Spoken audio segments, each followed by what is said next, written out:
We have 4 people who wants to declare Shahada.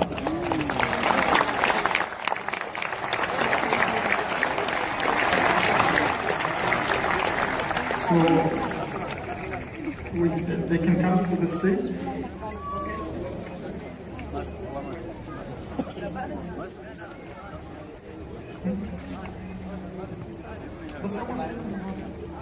Questions and answers.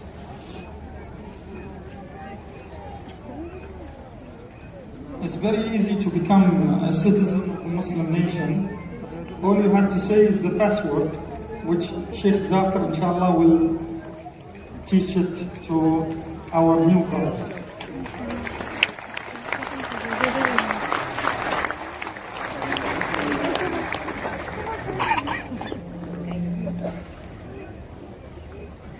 As we say, we are all brothers in humanity. We are all humans, whatever religion we are. But just like citizenship, you know, he's from this country or that country. When they declare this very nice password, which is known to everybody, it's not a password, then they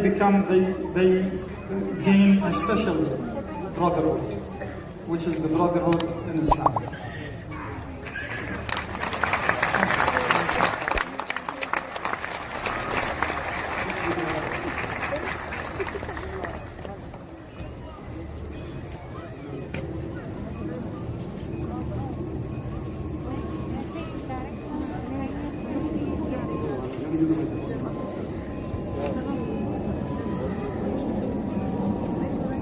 May I know your name, brothers? Can I have the name? Jomar. Your brother? My name is Vincent. Wilson. Gilbert. Sorry? Gilbert. Stephen. I would like to ask you a question that do you believe that there is one God? All of you? All of you believe? And do you believe that Prophet Muhammad is the messenger of God? Do you believe? Do you believe that Jesus, peace be upon him, is he God or is he a messenger? Messenger. What do you believe? Messenger, mashallah. Messenger? Mashallah. Yes, that is one of the fundamentals of faith, that we believe that Jesus Christ, peace be upon him, is not God but is the messenger of God. I would like to ask you, do you have a question? Good evening, Dr. Zakir. Assalamualaikum. So, beginning from me, I was raised Christian. Believe me or not, from I woke up from the childhood and become a mature, I didn't open Bible. That is really true. And everyone, and even until now. But someone came to me, then introduced me about Islam. So one thing left in me, since last 15 days, I started to read Quran and search about Islam. So one thing that I want to know regarding Islam and regarding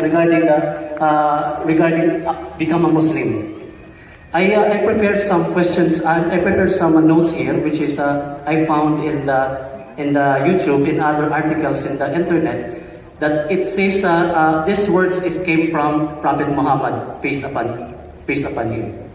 So I want to read this. Then I want an answer from Dr. Zakir regarding any clarifications. I don't have any doubt to become a Muslim. I believe in one religion. But then I want to clarify first before my heart open and accept the Islam and become a Muslim. Sure. Can I have the question, please? Yeah.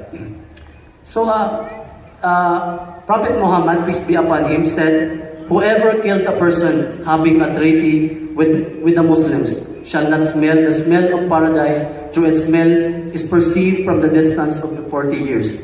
Another thing, if anyone kills a man who grants protection prematurely, Allah will forbid him to enter the paradise. Another thing, Allah the Almighty tortures those who torture people in this life." So my question is there any human... Can you repeat the second and third hadith, please? The second. Can you come in the front here? I'm looking at this. The second is, if anyone kills a man who he grants protection prematurely, Allah will forbid him to enter paradise.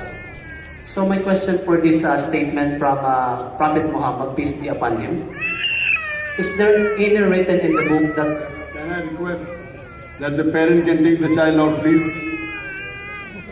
I would request the father, can you take the child down, please? Jazakallah. I would request the volunteers. I believe there are less volunteers here.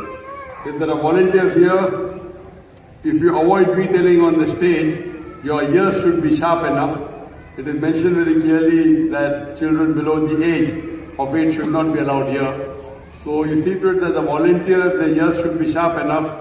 The moment you hear the cry the first time, the second time it should not be heard. So I request the volunteers to be active, and I request the parents themselves to do it voluntary, because the Sharia says let a small loss take place to prevent a big loss. We are having this program is being telecast to 100 million people. So please cooperate. You wouldn't like to be the cause of 100 million people not hearing correctly. So I request the parents, the moment your child cries, see to it that you move your child outside the theatre, please. Jazakallah. Can you continue? Okay. Back to my question.